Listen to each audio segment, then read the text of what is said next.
Hello नमस्कार मित्रों। आइए एक बार फिर से स्वागत है आप सभी का हमारे यूट्यूब चैनल पर।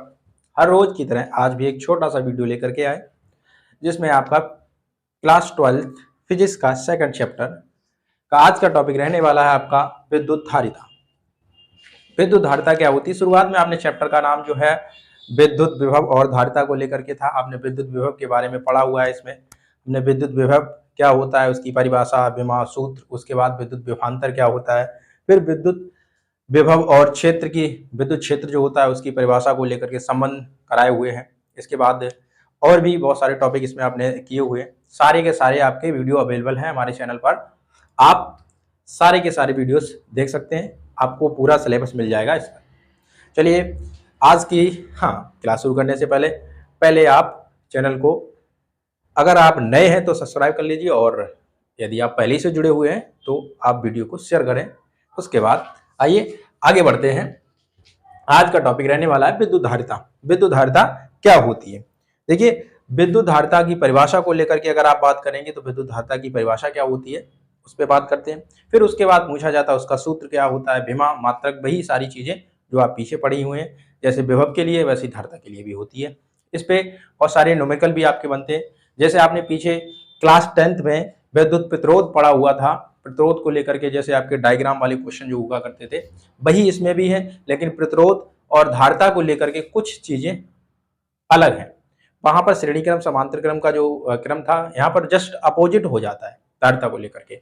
चलिए अभी उसकी बात में करेंगे जब वहां पर पहुंचेंगे। आज हम फिलहाल विद्युत धारिता की बात करने वाले हैं, उसकी परिभाषा की बात करने वाले हैं, उसके मात्रक की बात करने वाले हैं, और उसकी विमा जो भी होगा वो इस वीडियो में जानेंगे।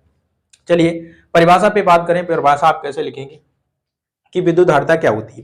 देखिए सिंपल सी बात है, किसी चालक में आवेश धारण करने की जो क्षमता होती है, किसी चालक में आवेश धारण करने की, जैसे कोई चालक है उसमें आवेश को प्रभावित करते हैं, तो चालक जितने आवेश धारण कर सकता है उसकी जो क्षमता है, आवेश धारण करने की जो क्षमता होती है, उस क्षमता को ही उस चालक की विद्युत धारिता कहते हैं।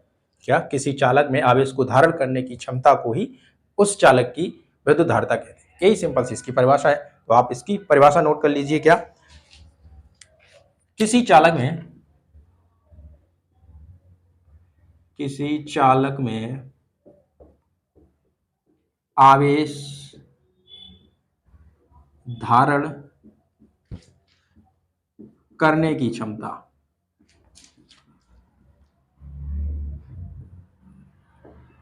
को ही चालक की विद्युत धारिता कहते हैं। चालक की विद्युत धारिता कहते हैं। क्या? आवेश को धारण करने की क्षमता जो होती है उसी को विद्युत धारिता कहते हैं। ठीक है। अब देखिए इसकी जो सूत्र बनता है उसमें आपका परिभाषा कैसे लिखेंगे, सूत्र को कैसे बनाएंगे कि ये धारिता तो आपकी हो गई, इसको प्रदर्शित कैसे करते हैं, और इसके बाद इसका सूत्र क्या बनता है, क्वेश्चन जो बनते हैं वो कैसे सॉल्व करते हैं इसमें। चलिए इसमें आगे बढ़ते हैं। देखिए अगर हम किसी चालक में जो आवेश धारण करता है, जो आवेश को Q मान लें, और उस Q के कारण जो चालक में विभवांतर होता है या विभव में जो परिवर्तन होता है वो अगर हम B मान लें, तो क्या होगा, जो विभव में परिवर्तन होता है वो और आवेश जो होता है वो एक दूसरे के समानुपाती होते हैं। जब समानुपाती होते हैं तो उनको सॉल्व करेंगे तो समानुपाती एक नियतांक लाते हैं। यहाँ पर समानुपाती नियतांक आपका C लाते हैं, जिसको हम विद्युत धारिता से डिनोट करते हैं। चलिए उसको करते हैं, आगे बढ़ते हैं, इसमें करते हैं। उसके बाद क्या आगे इसमें छोटी सी लैंग्वेज लिखेंगे, किसी चालक में धारण जो किया गया या किसी चालक को दिया गया आवेश जो है Q है। क्या लिख लेते हैं पहले यही, किसी चालक को दिया गया आवेश Q, किसी चालक को दिया गया आवेश Q, Q जो आवेश दिया गया वो, और उसके बाद उस चालक में विभव में होने वाली वृद्धि जो होती है या विभव में होने वाला जो परिवर्तन होता है, तो वही लिखेंगे। क्या? कॉमा, उस चालक में होने वाला, उस चालक के विभव में, ऐसे लिखें, उस चालक के विभव बी में होने वाली वृद्धि के अनुक्रमानुपाती होता है। बी के अनुक्रमानुपाती होता है, अनुक्रमानुपाती होता है, अनुक्रमानुपाती होता है। तो आवेश क्यू है, अनुक्रमानुपाती का चिन्ह लगाएंगे ये समानुपाती का, और बी के होता है।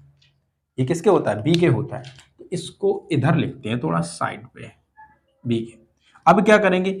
क्यू बराबर करेंगे सी बी, यहां लिख लेंगे सी इज इक्वल टू नियतांक। एक नियतांक है जिसे क्या कहते हैं? विद्युत धारिता कहते हैं। यही आपकी विद्युत धारिता कहलाती है। सी जो है ये नियतांक को लेकर के आया। तो ये आपका फार्मूला यहां से बना करके क्यू बराबर सी इंटू बी। अगर आप यहां से धारिता का फार्मूला निकालेंगे तो सी बराबर क्यू अपॉन बी, सी बराबर क्यू अपॉन बी, ये हो गया। ठीक है, अब यहां से आप धारिता की एक और परिभाषा लिख सकते हैं। एक धारिता की एक और परिभाषा लिख सकते हैं। क्या धारिता की परिभाषा लिख सकते हैं? कि आवेश जो होगा, अचालक में दिया गया आवेश, चालक में दिया गया आवेश और विभव में होने वाले परिवर्तन का अनुपात या परिवर्तन के अनुपात के बराबर होती है धारिता आपकी। ठीक है, ये लिख सकते हैं। लेकिन उससे पहले हम लिखेंगे इसका मात्रक। आपको पता है आवेश का मात्रक कूलाम होता है और इसका वोल्ट होगा विभव का, तो यहां लिख देंगे वोल्ट, कूलाम प्रति वोल्ट। और करके लिख लेंगे यहाँ पे अथवा में क्या? फैरड। फैरड यही ज्यादा यूज करते हैं हम, धारिता का मात्रक फैरड होता है, यही ज्यादा यूज करेंगे हम, धारिता का मात्रक जो फैरड होता है वो। अब क्या करेंगे? इसकी विमा और लिख लीजिए, यहाँ पे विमा लिख लीजिए सर। विमा क्या हो जाएगी? आपको आवेश की विमा पता है, Q बराबर AT होता है ना, तो A इंटू टी हो जाएगा आपका। ये Q बराबर AT होता है ना, A इंटू टी हो जाएगा। और ये आपका विभव है, विभव की विमा आपको पता है, विभव की विमा पता है क्या? अभी ये कहां से निकालेंगे आप? विभव की विमा कहां से निकालेंगे? देखिए, विभव की विमा निकालने के लिए आपको पीछे जो हमने विमा निकलवाई हुई है, तो वहां से आप विभव की विमा याद रख सकते हैं।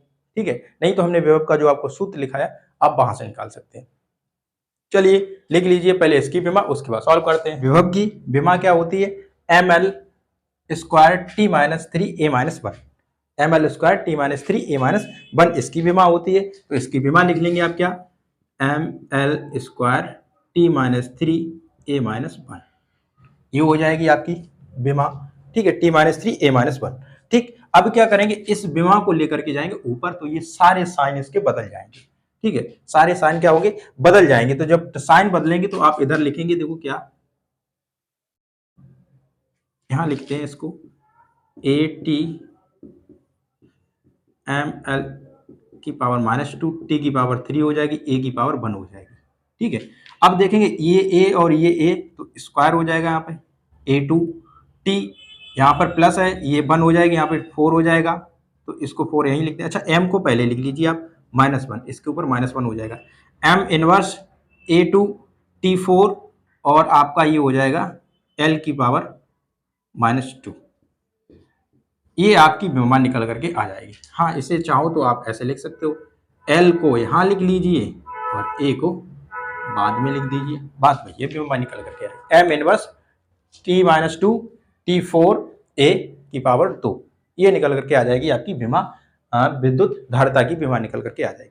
चलिए, ये विमा हो गई आपकी। एक मात्रक हो गया आपका इसका वोल्ट प्रति कूलाम प्रति वोल्ट, और फैरड ज्यादा यूज होता है मैंने बोला, तो आप उसको ध्यान रखेंगे। और इसकी विमा हो गई, मात्रक हो गया, परिभाषा हो गई। हाँ, इसके आधार पे आप एक और परिभाषा लिख सकते हैं, जैसा मैंने बताया। इसमें क्या कि किसी चालक को दिया गया जो आवेश होता है वो, और उसमें विभव में होने वाला जो परिवर्तन होता है, विभव में जो होने वाला परिवर्तन होता है, इसके अनुपात को धारिता कहते हैं, उसके अनुपात को धारिता कहते हैं। चलिए, अगर आप इसका स्क्रीनशॉट लेना चाहें तो ले लें, और मैं इसको रफ करता हूं, उसको एक छोटी सी परिभाषा जो इसके सूत्र के माध्यम से निकलती है वो बताते हैं। उसके बाद और थोड़ा सा काम, एक फैराड की परिभाषा पूछी जाती है, उसको कैसे लिखेंगे, बस उसके बाद टॉपिक आपका ये कंप्लीट होगा। चलिए, हो गया होगा स्क्रीनशॉट, आइए खत्म करते हैं इसको।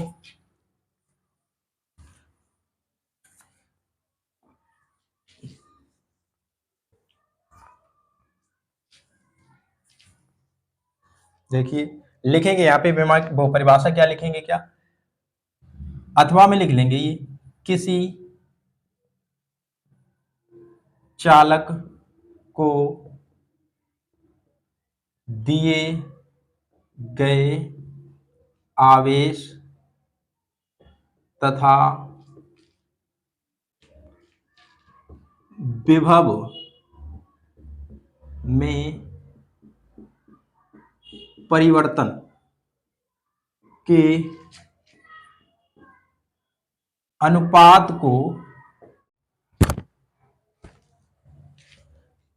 को धारिता कहते हैं।